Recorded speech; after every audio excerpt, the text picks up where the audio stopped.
Moonlovers. Welcome to another episode of All Things Moon with myself, Kelly Jones.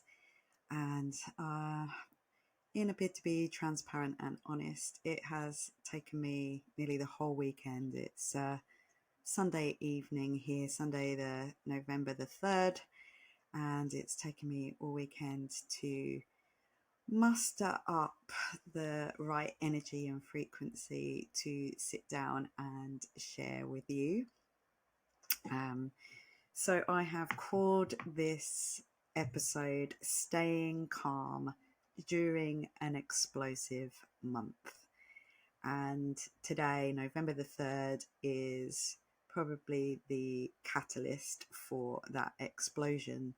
So obviously, because I research and do the astrological forecast of what is coming today, I've been hugely conscious of not having an explosion.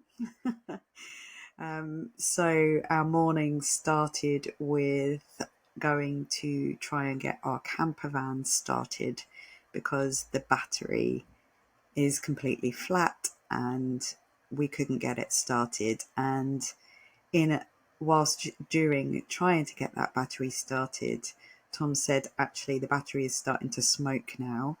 But because I had prepared him for it being a somewhat explosive or potentially explosive day, we decided to leave it and call the mechanics and get them to come out and put a new battery in there in a few days' time after this transit has passed. But obviously any big transit like we have today, which by the way is the Mars opposition to Pluto that I have been talking about, that's upcoming. We are now in the eye of that storm today. So yeah, let's leave it for a little while. So even though it's exact today, the energy of that we would have been experiencing coming up to it, because even though Mars is a fairly fast moving planet, remember he has been kind of, retro-traveling through Cancer, and Pluto is a very slow moving planet, but it is at that 29th degree of Capricorn, that those last final moments, as I described it, as that last really painful moment in the birth canal before we enter a completely new generational era of time. And that's coming up on the 19th of November. So this Mars-Pluto alignment has happened and was forming just as we had the new moon in Scorpio on Friday. Scorpio being our shadow work time, all that deep, dark and intense that I talked about last week. So I've got a little list here in front of me. I apologise for keep looking at my notes today, but walking my talk, practicing self-care. Yesterday, when I could have been sitting, preparing and really knowing what I was going to be saying today and being a bit more off the cuff, I decided to take myself to Ashtanga yoga class at Studio Libra. And I have my lovely new hoodie on from there. I can possibly turn around and show you the back. Here's my lovely hoodie. I don't know if you can see that. There we go. Hopefully you can see that. I can't see. Sometimes got eyes in the back of my head, but not today. Anyway, yes. So my usual practice is Strala Yoga, which I've told you about lots and lots of times, which is all about noticing how you feel, moving with ease, taking care of yourself. But recently I have felt weakened by living in a fairly low frequency environment for a little bit of an extended period of time. And I've felt a little emotionally weakened. So without doubt, if we feel stronger physically, that can help us to feel stronger emotionally. and vice versa. So as I have started teaching more classes recently, I've started to notice some things where I've lost some strength, and going to an Ashtanga class yesterday was inspired by two of Tom's friends who he goes climbing with wanted to try yoga, and they chose Ashtanga as their first ever yoga class, which is quite funny because it was literally diving in the deep end of yoga, because Ashtanga is probably one of the hardest forms. And I thought it'd be fun to go and join them yesterday, so I did. And I surprised myself with some of the things I can still do. And I can tell you today that I am sore, but it was a chance to push through some uncomfortable stuff, but using self-care at the same time. So for an example, when it came to the point in the class when a headstand was optional, headstand is one of my favourite poses. I'm quite good at doing headstand, but as you know, I had this locked jaw last week, and I've had 2 chiropractic treatments on my neck and jaw.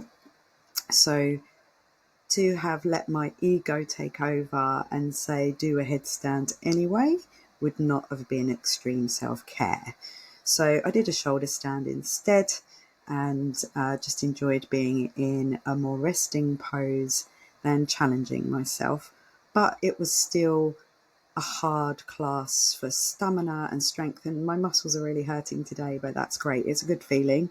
I haven't damaged myself in any way, and sometimes it's good to do something that is going to make us feel physically stronger, and to do that we've sometimes got to push through it a little bit, but without self-harm, because that is not yoga. Ahimsa means non-harming to all beings, including yourself. Remember that.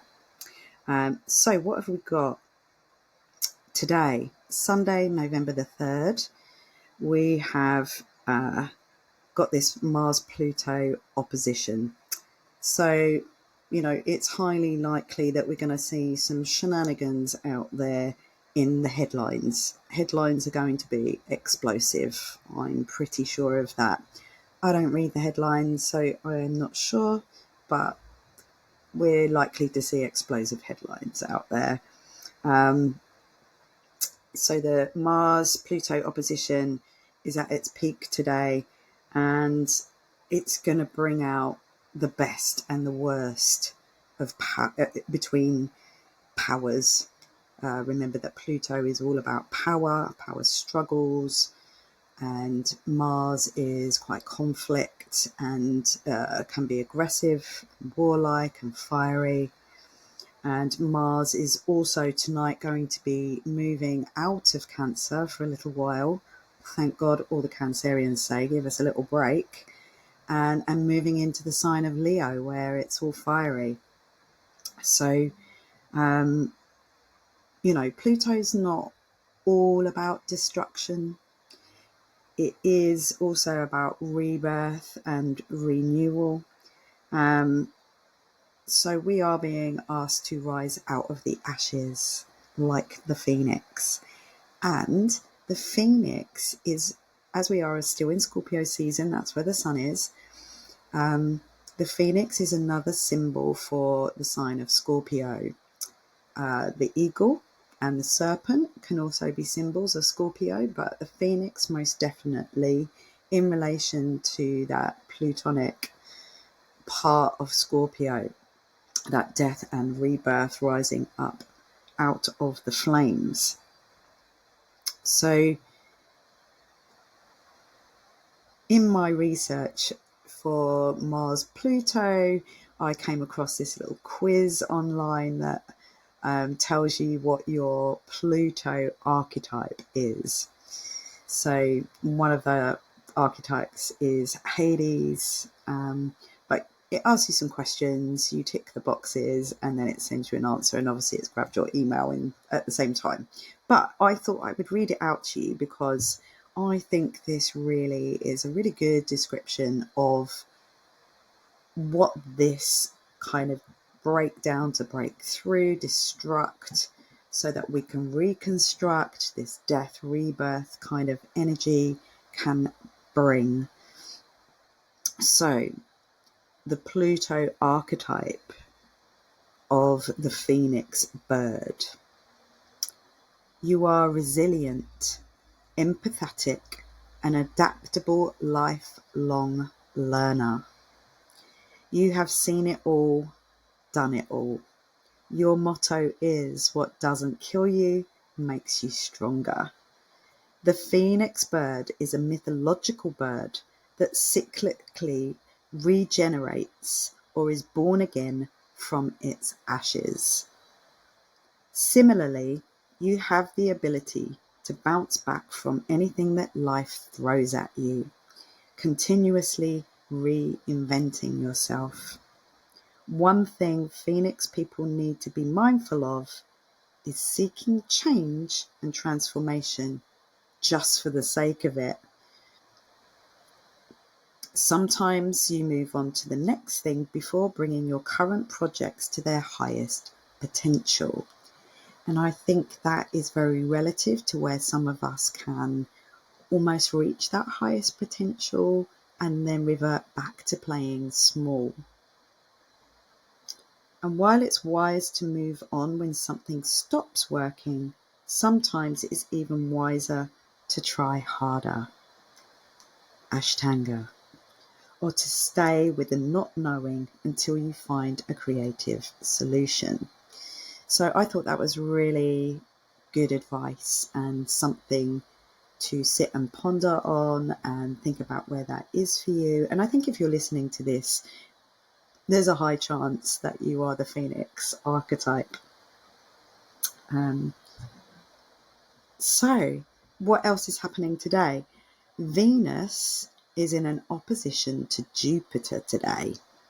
So Venus is currently still in Sagittarius and Jupiter is in the sign of Gemini. So they are exactly 20 degrees in opposite to each other. So an opposition basically means that those two forces, you're either going to be pulled one way or pulled the other. It's really almost impossible on a day like today to be a bit of both. So that's part of the challenge, is to not be pulled in too far in one direction or too far in the other. And that's where you might find yourself today. So what does that mean? So this opposition can open up our hearts. It can stimulate extreme emotions. It can also have us feeling an appreciation for feminine energy, that Venus energy, but also it could, because Jupiter is expansive, it could also flare up any resentments that we might have towards women. And that could be playing out personally, or we could be seeing that on the world stage today. It's like a tug of war when there's an opposition. So the Venus would be comfort. So as you can see, I'm in comfort today. I'm definitely erring towards the Venus today. But it could also be craving excitement, which would be more Jupiter. But, it's hard to crave excitement and do exciting things and be all cozy and comfy at the same time. Where is that? It could be difficulty balancing personal relationships with personal growth. So, having been aware of this, today I got myself in a place where, having prepared for this podcast is something I'm going to go on to in a moment. But I remembered something that I had come across a few years ago and utilised. And then, as we do, we forget about these things, these tools that we have. And because I've been talking quite a lot recently about sort of being in this low frequency. So the world is in a bit of a low frequency, and even at home. So I'm having to work quite hard to find the moments of being in a higher frequency. I spoke with a couple of friends this week and I said, I think at the moment in these intense times, we're probably only going to find that peace in the moments of our practice. We may not be experiencing them on a day-to-day normality basis. So we really do that extreme self-care that I keep harping on about, is about practicing having more of those moments in that frequency so that we're not permanently down in that low frequency. But yeah, it is more challenging at the moment because there are more challenging aspects around. So in this balance between personal relationships and personal growth, I finally today managed to sit and have a conversation with my partner about our personal relationship and personal growth. And what I did is I showed him the map of consciousness, the levels of consciousness, and what the frequencies are, the graph charts, and how I think that you can get stuck, and where you can quite often get to a certain level, but if you can only ever get into that level, it's quite easy to be knocked back down, and where we've got to practice getting to get past that point where it's easy to be knocked back down. So we've set it as a little challenge, almost like a competition, to see if we can keep up some regular practices every day so that we can see if we can get up that graph chart. So that was bringing some balance between those two things. Personal relationships, personal growth, how can we bring that together? Also, Venus in an opposition to Jupiter can be between being contented with what you have and wanting more. So you might be finding yourself at either end of that spectrum today as well.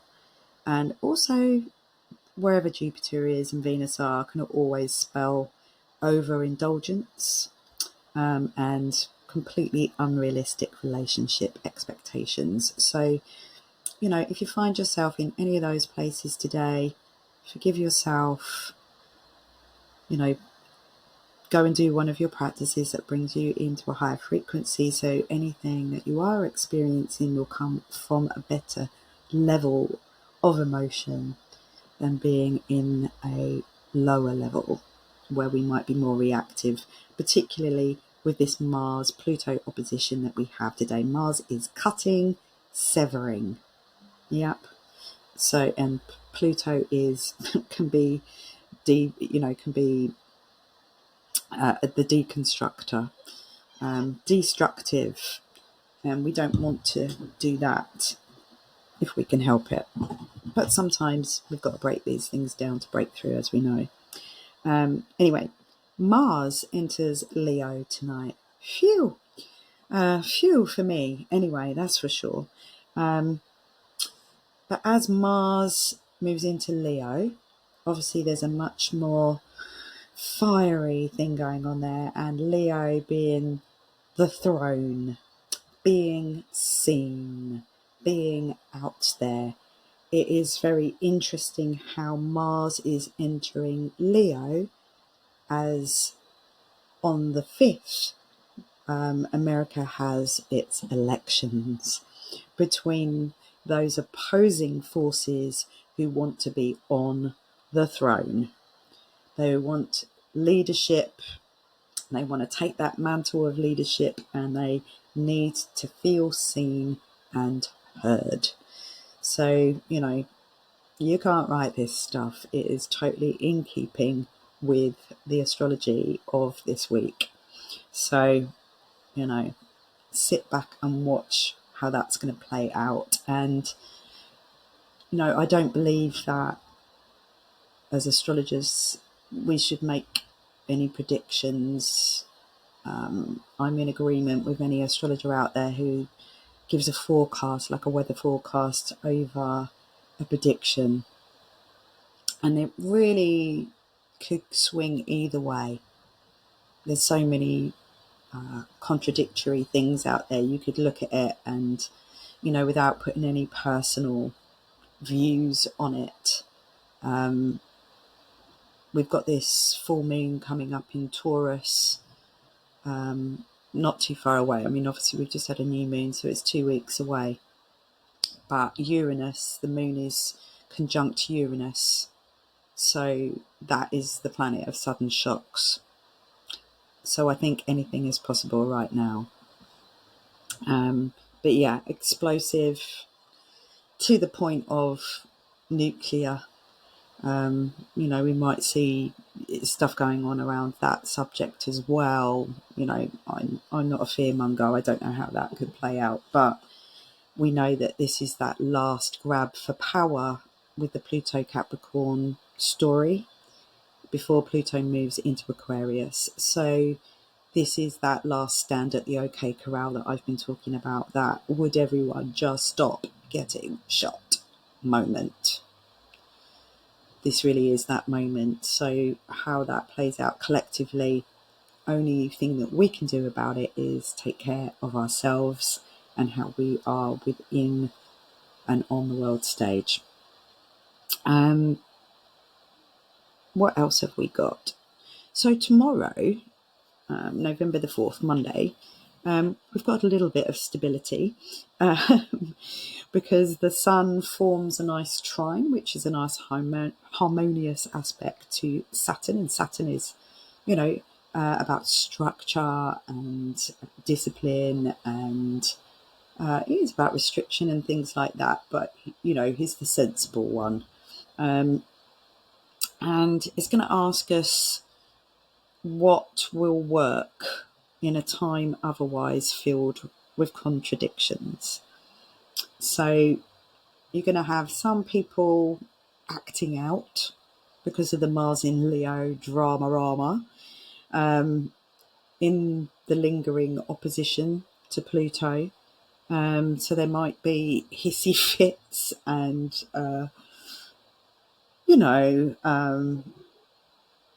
if somebody feels like they're being unappreciated, you might have a bit of a fit about that. So that's probably where I've been.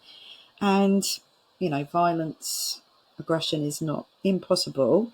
But the Sun trine Saturn is a little bit of stability, and also the Moon is going to be next to Venus in Sagittarius. So that's potentially positive.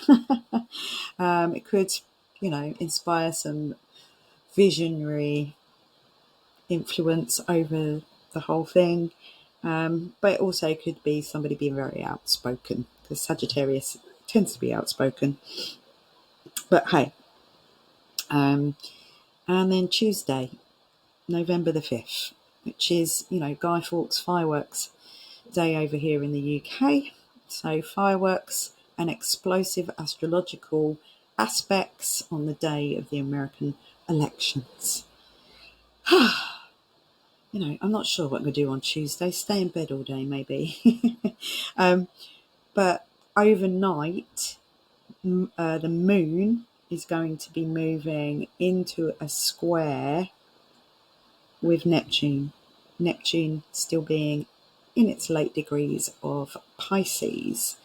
So that could, regardless of the moon being square to Neptune, definitely a lot, I would just say that anybody who watches the news all the time is going to be feeling this, and anybody who lives in America is going to be feeling their hopes and their fears being exposed on that day because of these US elections. But the moon is square to Neptune, and that can expose our hopes and fears. So Tuesday, we're not quite in the first quarter moon. We're still in that waxing crescent moon phase, just coming out of the new moon phase where we should have been going inwards, doing our shadow work, writing in our journals, meditating, still taking it easy on yourself. And then finally on Thursday, I expect the world will feel a little bit unsettled on November the 7th. The moon is next to Pluto, and then the moon enters Aquarius. So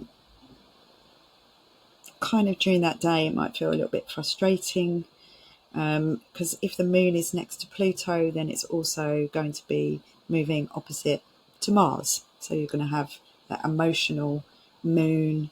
Moon represents the people, moon represents our emotions, and it's going to be opposite to Mars.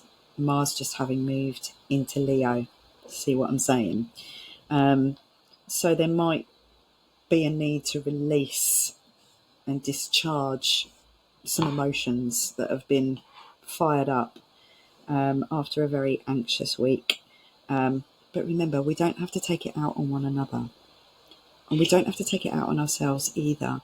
So, maybe get to an Ashtanga class, or do something where you can physically, it out of you, dance, whatever you need to do. Go to the top of a hill and have a good scream. So by then we're coming into sort of that first quarter moon phase, where our intentions that we set at the new moon, we start and come to a little challenging point, and we want to be spending this week in preparation to achieve our goals. So I've got a couple of journaling prompts for you here based on all the energies of this week. Do I have all the tools I need, physically, emotionally, or mentally, to support me in achieving my goals? So do I have all the tools I need to support me in achieving my goals? And I have another one here for you. If there was one thing that you might want to transform in yourself or your life, what might that be? Because we're at that moment of transformation. We have the opportunity to be the phoenix rising out of the ashes. So an opportunity to say no to negative influences in your environment. No more. Making a commitment to a plan for extreme self-care, to become nearer to a higher expression of your true self. Make that your goal. So we have in this house set ourselves a gratitude practice challenge. Now, gratitude isn't the answer to everything, but for sure, being grateful every single day as a practice raises you up into a better state, a state of appreciation rather than a state of lack. So I set that challenge for you too, and let's check back in next week and see how you're getting on with that and see what that's brought up for you. And if you're not feeling like it's easy to be grateful, if you're sitting there going, oh God, what is there to be grateful for right now, open up your cupboards, open up your drawers, see all the things that you have. A nice cup of coffee in the morning, the fact that you've woken up in the morning to another day of trying again. Could be small things, could be big things, could be people, could be animals, could be anything. But as we practice it, we notice more things to be grateful for and less things to be miserable about. So yeah, as I said, due to the effects of living in a less than high frequency environment, I decided to look at the emotional scale. Now, I'll just tell you, there was a man called David Hawkins who created the map of consciousness. So you can look that up for yourself and have a look to see where it is that you're kind of residing in that scale, and how could you get yourself up a little higher so you start to feel and reside in a slightly higher frequency, whatever it takes. So on that note, I have my beautiful Return to Love, Self-Love Oracle cards here, and I'm going to pull us a little card as I've got much else to tell you about. So if you are local to me and you're listening, if you're in Chelmsford or Essex, then Tom and I, Gong to the Moon, we have got a gong bath going to be happening at Studio Libra on Saturday the 30th of November. I will be holding a full moon ceremony, but I'll tell you about the date for that next week. None of it is up on my website yet, so that I'll be probably doing that on Tuesday. And I have myself and Katie Deverell, we have our next gather event at the Cozy Club in Chelmsford on the 20th of November, and that's our offline event. And if any of you want to get your birth chart reading done with me, then you can contact me via my website or on any of my social media channels, and we can have a look at your chart and see where any of this deep, dark and intense stuff is coming up. And lovely. So if that doesn't make you smile, oh yes, by the way, I was with 800 people in a room last night, absolutely laughing for a few hours at an evening of comedy. Brilliant, brilliant, brilliant. Not only to be belly laughing, crying with laughter, but to be crying with laughter with 800 other people. Absolutely recommend it. Book yourself a night of comedy somewhere. So this card is the surrender card. How much can you enjoy this moment?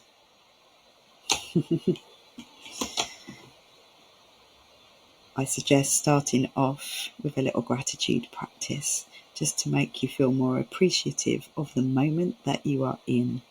Anyway, I hope this week this has served you somehow. I know I'm a little quiet and, a little sore today.